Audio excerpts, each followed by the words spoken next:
Muy buenas noches, estamos comenzando la segunda edición de Panorama Q, aquí en vivo por el Canal 30 de la televisión digital abierta, Panorama U, bien digo.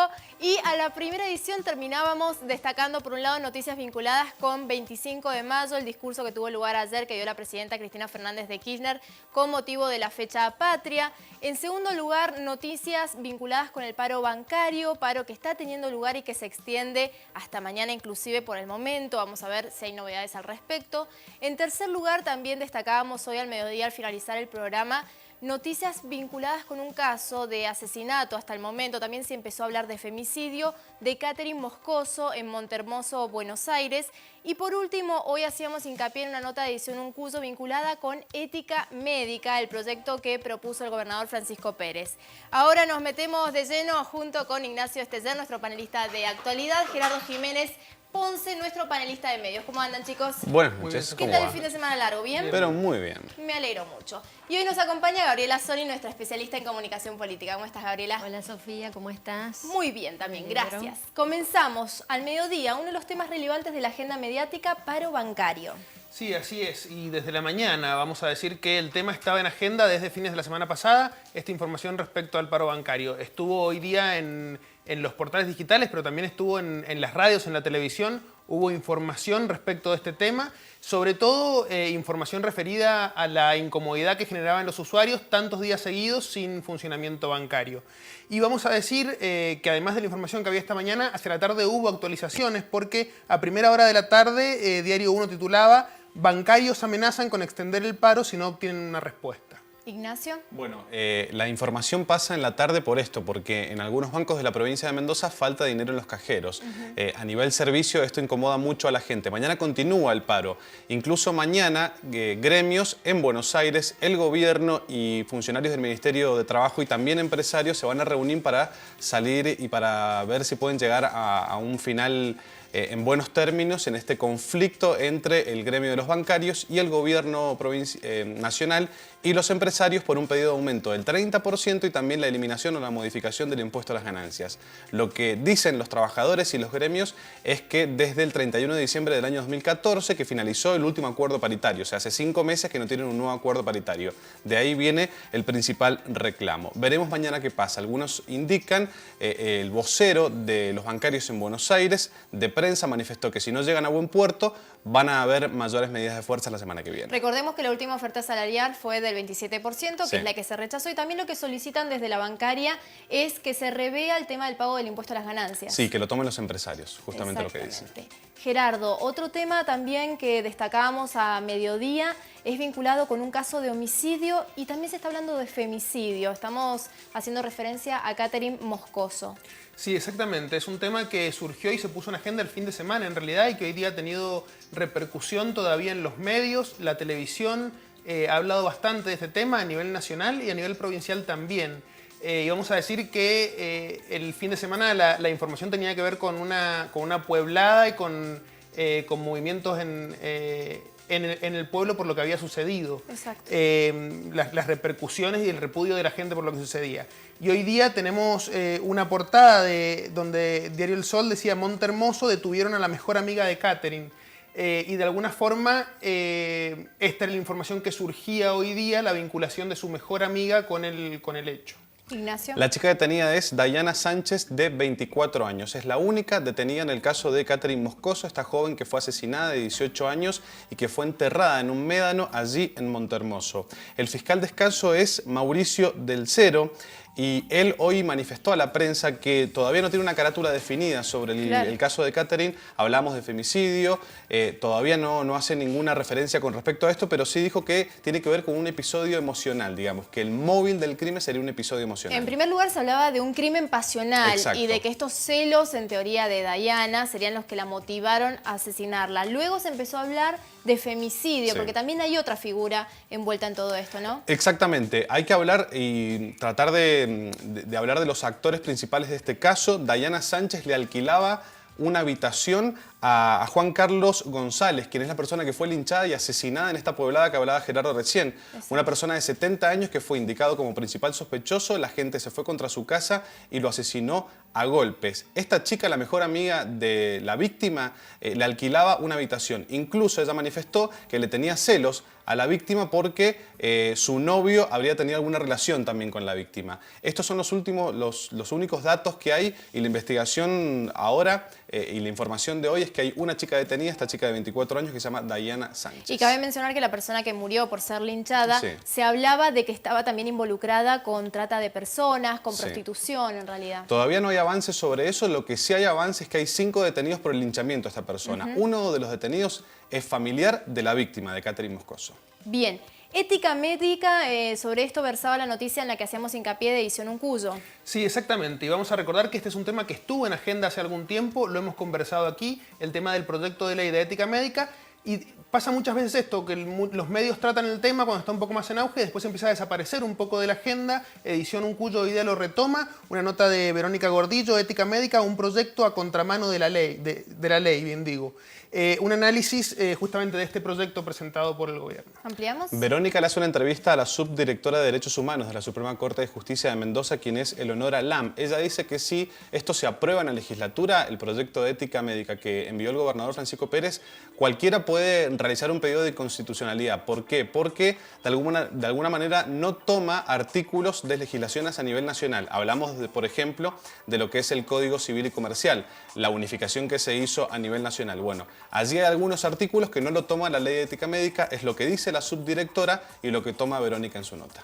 Noticia hoy, tapa de Clarín, La Nación, página 12 y a nivel local también en todas las tapas, pero sobre todo en Los Andes y Diario 1, vinculada con el discurso de ayer por el 25 de mayo de la presidenta. Sí, exactamente. Cada uno de los medios lo toca a su forma, con su tinte característico, pero todos los medios lo tocaron.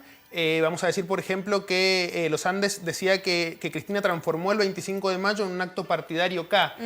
Página 12, por su parte, titulaba "Van a venir muchas más plazas del 25". Cada uno con su tónica, pero este fue un tema importante esta mañana en las ediciones impresas, y también fue tema de algunos análisis durante la mañana de la radio. En la primera hora de la mañana de la radio se referían un poco a estos temas. ¿Algunos datos? Bueno, algunos datos. Fue realmente impresionante el discurso y la cantidad de gente que se agolpó allí en la Plaza de Mayo por el aniversario de la Revolución de Mayo, y me parece interesante la unificación que hizo el gobierno del aniversario de la asunción de Néstor Kirchner al poder y de la Revolución de Mayo propiamente dicho. Algunas frases de la presidenta relevantes del discurso: "Ninguna cuenta en el exterior que me puedan descubrir", dijo la presidenta, "nadie me va a avergonzar y me va a presionar". También criticó mucho a los sindicalistas y le dijo que también presionen, como presionaron a este gobierno, al que viene el año próximo, en el 2015. Algunas 2016. críticas, Ignacio y Gerardo, Sí, que recibió y que de alguna manera se vieron reflejados hoy, por ejemplo, en Clarín y La Nación. Ambos medios hacían referencia a que era un discurso de campaña, sí, a que se hizo alusión a anuncios o logros kirchneristas y no tanto la fecha patria. Pero para abordar mejor este tema nos acompaña Gabriela Soni. Gabriela, Bueno, nos metemos de lleno. Exacto, digamos que fue el final apoteósico de la gran y última semana de Cristina, la última semana de mayo de Cristina en el poder. Ella, digamos que nosotros habíamos asistido durante toda esta semana a toda la parafernalia acá, es decir, inauguraciones que se pasaban por cadena nacional, como Sí. el Espacio de la Memoria, el Centro Cultural Néstor Kirchner, también la creación de eventos mediáticos como fue el traslado del Sable Corvo desde el Regimiento de Granaderos hasta el Museo Histórico Nacional, la movilización de miles de militantes, esos shows distintos días con distintos artistas y sobre todo el discurso de la presidenta. digamos que terminaron esos festejos con una puesta en escena verdaderamente espectacular. Hubo manifestaciones de gran entusiasmo en un escenario privilegiado como es la Plaza de Mayo, que es realmente irresistible para un político y para un artista. Efectivamente, como dijeron, fue un acto de campaña y fue un discurso proselitista totalmente. Decía que Cristina transformó el 25 de mayo, lo mencionaba Gerardo, en un acto partidario acá. Ella se apropió del significado del 25 de mayo de 1810 y lo homologó, es decir, que lo relacionó, lo hizo estar en igualdad de condiciones con el 25 de mayo del 2003, que fue cuando Néstor asumió. Es decir, quedaba equiparada la gesta de mayo con la gestión kirchnerista. Como habíamos señalado otras veces, o sea, permanentemente alimenta el mito de Néstor Kirchner, ¿cierto? El precursor y el iniciador de la defensa de los derechos humanos, el gran militante perteneciente a una generación diezmada, después el reconstructor de la Argentina, que la recibió en pedazos y la pudo rearmar dejando la propia vida, y también la presidenta creando su propio mito, compitiendo en iniciativas con su marido y, digamos, haciéndose el artífice del mayor legado que le puede dejar a la Argentina, que es tener patria y que todos los argentinos nos sintamos orgullosos. Habló también, Gabriela, de continuidad, llamó de alguna manera a seguir con este proceso de transformación. Porque ella, digamos que se atribuye el cambio y la transformación. Entonces, cuando ella siente que la gente pregunta sobre el cambio, quisiera que se lo aclararan, porque ellos son los verdaderos artífices del cambio y de la transformación, según a cómo recibieron el país en el 2003. Entonces, ella habla de esa profundización de ese cambio y de la permanencia de un modelo, asegurarse esa supervivencia de ese modelo, de ese proyecto que se presenta como colectivo, pero claramente ella es la artífice en estos momentos. Enseguida continuamos porque es muy interesante, la verdad, todo este análisis que nos brinda Gabriela. Recuerden, ustedes pueden opinar acerca de estos temas y aquellos que hoy no se están tratando en los medios de comunicación. Para eso, nuestro Facebook Señalú, nuestra web www.señalu.tv y también nuestro Twitter @senalutv, en este caso con N, @senalutv. Corte, ya volvemos.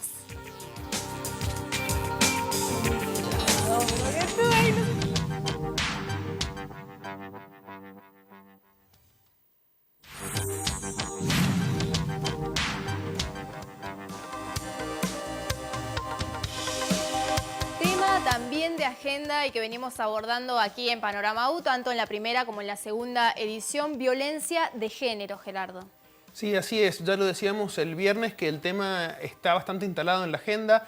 La semana pasada estuvo instalado casi toda la semana y hoy día sigue estando presente con bastante fuerza. Vamos a decir que esta mañana estuvo en tapa de Diario Los Andes. Había una nota que hablaba de las 4 leyes que saldrían hoy en la legislatura sobre violencia de género a nivel provincial. Se iban a tratar hoy, sí. Exactamente, que hoy día se trataban y el tema siguió estando, tuvo repercusiones tanto a nivel de medios web, pero también en la televisión, en la radio se habló mucho del tema. Hubo móviles largos de entrevistas bastante extensas respecto a estos proyectos y también referidos a la aprobación de algunos de ellos, ¿no?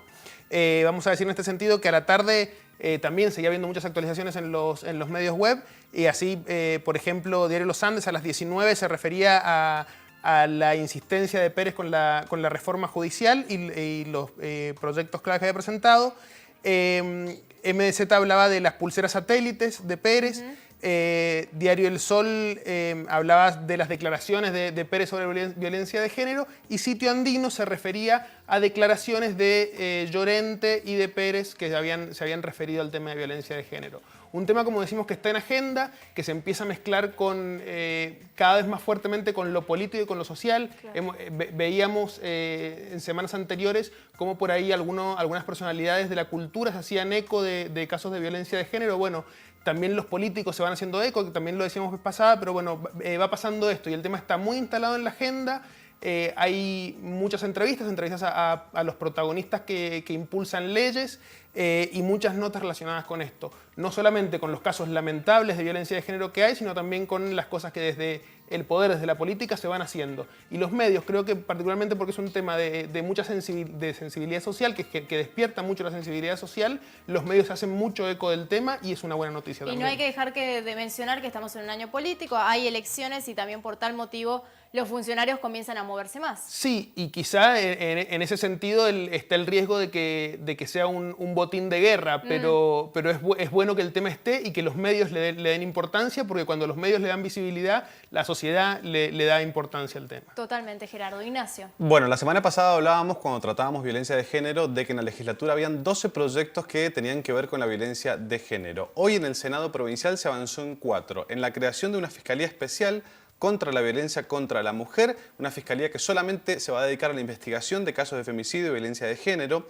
El otro proyecto es sobre crear una comisaría de la mujer donde se radiquen únicamente denuncias en torno a femicidio y violencia de género. También un observatorio de la violencia de género, esto es para recabar datos y cuáles son las zonas más conflictivas en este sentido. Algo que tanto escasea, ¿no? Exactamente, y también el cuarto proyecto que hoy avanzó en la legislatura es la licencia por violencia de género. Esto tiene que ver más con el trabajo, cuando una mujer esté en una situación de violencia de género o haya radicado alguna denuncia, puede llegar a tener una licencia aparte en su trabajo. Con respecto a lo que decía Gerardo sobre el gobernador Francisco Pérez, hoy presentó un plan de reforma integral de la justicia, que tiene que ver con un proyecto de digitalización de la justicia, de una reforma del Código Civil y varios puntos más, pero lo que hoy nos incumbe a nosotros es el sistema de pulseras satelitales, para los que tienen prisión domiciliaria y para casos de violencia de género. Son pulseras que van a tener un sistema de GPS con un centro de monitoreo, en donde cuando una persona se esté acercando a un lugar donde no debe, en el caso, por ejemplo, de una persona o de un hombre que no pueda ir a la casa de su mujer por una restricción que tenga. La denuncia y la orden de restricción. Exactamente, que tenga la orden de restricción, no pueda acercarse y haya un centro de monitoreo que va a funcionar en la penitenciaría para que esta persona o para que haya prevención en este sentido. Esto va a ser todo monitoreado por el Ministerio de Gobierno a través del Servicio Penitenciario. Recordemos, Ni Una Menos es la convocatoria a la marcha en pos de medidas contra la violencia de género. Esta marcha se realizará el 3 de junio, ya falta escasos días para que tenga lugar, y se va a desarrollar en todo el país. En Mendoza particularmente el punto de encuentro será el kilómetro 0 a las 17 horas. Así es que está hecha la invitación y reiterada aquí en Panorama U, y la línea de atención a quienes estén siendo víctimas de violencia de género es la línea de atención gratuita 144. Cambiamos de tema. Plano político, decíamos también, hoy ha estado en los medios. Sí, exactamente. Y decíamos que fue importante la repercusión del plano político nacional, pero también hubo mucha repercusión del plano político a nivel local. Vamos a decir que esta mañana los medios referían a una presentación de Carlos Ciurca, de una policía municipal en Las Heras. Esta información tuvo bastante repercusión en los medios, hubo mucho análisis al respecto, en las radios principalmente, sobre todo por cruces entre el candidato del Frente Cambia Mendoza y Carlos Ciurca, que es candidato del Frente para la Victoria. Un poco había algunas críticas referidas a si es lógico que haya presentaciones en Las Heras por parte de un candidato que no está a cargo del gobierno, del departamento, y al mismo tiempo había reclamos por ambas partes de un debate entre los candidatos a la Intendencia de Las Heras. Presentación, acto que se da también en simultáneo al acto oficial por el 25 de mayo a nivel provincial y también a nivel nacional, lo que veníamos hablando. Y hacia la tarde, ¿qué más podemos agregar, Gerardo? Bueno, hacia la tarde hubo algunas otras repercusiones con respecto a la carrera por la gobernación, retomando algunas declaraciones de Adolfo Bermejo. Adolfo Bermejo también estuvo esta mañana en varias de las radios haciendo declaraciones, y tomaba sitio andino algunas de las declaraciones de Bermejo, donde él insiste en bajar impuestos y propone subsidios para los empresarios. Aparte de ese tema, otro tema que hablaban bastante las radios en la mañana era una propuesta de Bermejo para que los empleados públicos trabajen mañana y también en la tarde. Todas estas propuestas que va haciendo el candidato las han ido tomando los medios y hay que decir que hoy han estado bastante en agenda. ¿Algo para agregar? Bueno, básicamente lo que está impulsando el candidato Bermejo va en contraposición a lo que planteaba en algún momento Cornejo, el candidato del Frente Cambia, digamos. Desde el justicialismo por ahí se acusa o la controversia política está en ajuste o en el tema de invertir mejor el dinero. Bueno, de aquí vienen algunas medidas que recién marcaba Gerardo y que marcaban algunos medios de comunicación que tiene que ver con la reducción de impuestos y también el apoyo a algunos empresarios. No hay un comunicado oficial al respecto, digamos, no se sabe en detalle qué es lo que va a presentar, pero son medidas que presentan en una campaña electoral que se viene y bueno, tenemos las elecciones muy cerca. La semana pasada decíamos que se sortearon los espacios para la campaña mediática y hoy ya se están empezando a ver algunos spots del Frente para la Victoria, Frente Cambia Mendoza y el FIT, ¿no? El FIT, sí. El FIT ha pasado el mismo spot que presentó para las PASO. Ajá. Y que están dentro de la línea de spots que presentan en campañas, que es la recreación de una situación de la vida cotidiana donde está una familia expresando lo que la gente piensa acerca de los políticos. O sea, la acusación era que eran todos iguales y ahí sale una maestra en defensa de estos candidatos que realmente son diferentes al resto porque es gente como ellos. Ellos siempre intentan esta equiparación de los candidatos del FIT. En el spot del dietazo, como que eran los únicos que habían salido a apoyar a los trabajadores y a estar en contra de esos sueldos excesivos que reciben los legisladores. Después, por otra parte, el Frente para la Victoria, digamos que más o menos en la misma también impronta de las elecciones pasadas, siempre vemos como imágenes cinematográficas y digamos que contenidos un tanto poéticos porque hablan de la montaña, de caminar juntos, de poder superar las dificultades si nos ponemos de acuerdo. Y es interesante el eslogan, saben hacer bien, es decir, se presentan como dotados de capacidades, de saber en algo pertinente que es el hacer, es decir, la gestión que ellos tienen y que si después pasamos al spot de Cambia Mendoza, también juegan con esa capacidad, con el saber hacer, con el escuchar. Y bueno, ahí ellos sí ya toman la idea de cambio, que es la que están proponiendo, frente a lo existente y toman un tema que es la seguridad. Van a empezar por la seguridad, no dicen qué, pero es el primer tema que aparece en ese spot. Bien, de esta manera nos vamos al último corte, no se vayan, ya regresamos con el cierre, la conclusión final aquí en Panorama U, segunda edición.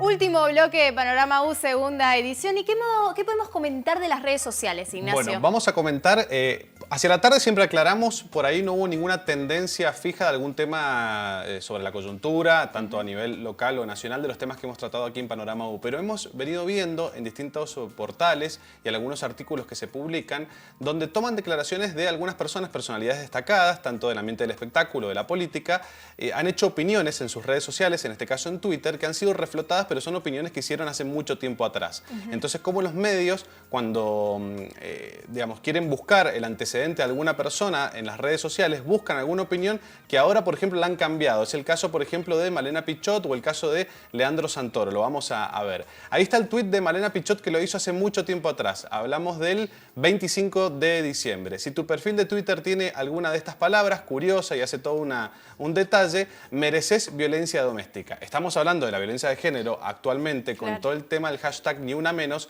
y se toma a colación, o los diarios toman como un artículo periodístico, la opinión de Malena Pichot que hizo hace mucho. Cuando Malena Pichot, que es una artista, una actriz, ve esto, tuitea inmediatamente y dice: sí, por supuesto que cambié en 5 años. Para empezar, hace 5 años ni siquiera me llamaba a mí misma feminista. Bueno, de alguna manera ahí retruca lo que habían hecho los medios de comunicación con ella. Lo triste es que en el fondo lo que buscan es ensuciar la consigna hashtag Ni Una Menos, es la movilización que se hace el 3 de junio. Ese es uno de los ejemplos que han hecho algunos diarios de tomar declaraciones viejas en las redes sociales de algunas personalidades. Leonardo Santoro es candidato a vicejefe de gobierno porteño en la fórmula Recalde-Santoro. Bueno, Por el Frente para la Victoria. Por el Frente para la Victoria, exactamente. Bueno, él en algunas oportunidades manifestó y criticó mucho al Frente para la Victoria, Sí. propiamente dicho, a los kirchneristas, digamos. Bueno, de hecho, la controversia que se armó Sí. cuando fue nombrado es justamente esa. Inmediatamente buscaron algunos tweets que él había hecho criticando mucho al Frente para la Victoria. Bueno, él después dijo que sí, que nadie resiste a un archivo y que ahora ha cambiado su opinión. Pero es interesante cómo los medios han tomado algunos tweets. Bueno, ahí lo estamos viendo en pantalla, los de Leonardo Santoro. Muy bien. Gerardo, ¿qué otro tema de la tarde podemos mencionar? Bueno, hacia la tarde, Diario del Sol tenía en portada un tema vinculado a redes de trata. Una noticia que decía de Mendoza a Tierra del Fuego, víctima de una red de trata. Una información que también estuvo dando vueltas el fin de semana y que ahora está en agenda con más fuerza. ¿Ampliamos? Un caso que nació en el año 2013. Hoy la Cámara Federal de Apelaciones de Comodoro Rivadavia decidió darle procesamiento a la dueña de un prostíbulo en Río Grande, en Tierra del Fuego. Una de las víctimas de esta mujer que trasladaba chicas del país, de Mendoza, de Buenos Aires y de Córdoba, hacia Tierra del Fuego para prostituirse. Les vendía que iban a tener un trabajo y cuando llegaban allí, trabajaban en un prostíbulo y se prostituían. Bueno, esta mujer está siendo procesada. Una de las víctimas es mendocina, por eso tiene anclaje aquí en la provincia de Mendoza a nivel medios. Y también recordemos que en mayo del año 2013, una chica no se quiso bajar de un avión cuando llegó a Tierra del Fuego, empezó a llorar, se mostró muy nerviosa. Cuando habló con las autoridades del aeropuerto, les contó que ella venía por un trabajo a Tierra del Fuego, pero una amiga le había anticipado que podía ser un caso de violencia o de prostíbulos. Entonces la chica se quedó en el aeropuerto y generó mucha repercusión mediática. Bueno, esta chica y la mendocina eran utilizadas por esta mujer que está siendo procesada en este prostíbulo allí en el sur del país. Bien, Gerardo. Bueno, hacia las 19 horas, Diario 1 se refería al debate presidencial, tema que también viene en agenda, sobre todo en los medios nacionales. Hay, de hecho, algunas campañas dando vueltas para reclamar un debate presidencial. Y a las 19 horas, Diario 1 tenía en portada: el primer debate presidencial se hará el 4 de octubre. El primer debate presidencial, Gabriela. Exactamente, es muy importante para la democracia. Hay que pensar que no se ha debatido anteriormente, se ha debatido, por ejemplo, en Capital, a través de la televisión. Entonces es un ejercicio muy importante que los argentinos debemos exigir a nuestros candidatos. Lo ideal es que se haga entre los dos candidatos que tienen más posibilidades de ser elegidos. Generalmente en Estados Unidos hay una encuestadora objetiva que determina quiénes son esos candidatos. Y bueno, así se hace un debate más rico donde se pueden ir confrontando los puntos de vista. Pero aún así, aunque sean más candidatos los que participen, es igualmente interesante porque generalmente, esto creo que es el 4 de octubre, no va a ser el último evento de campaña, pero en general se programan para que sea el último evento de campaña.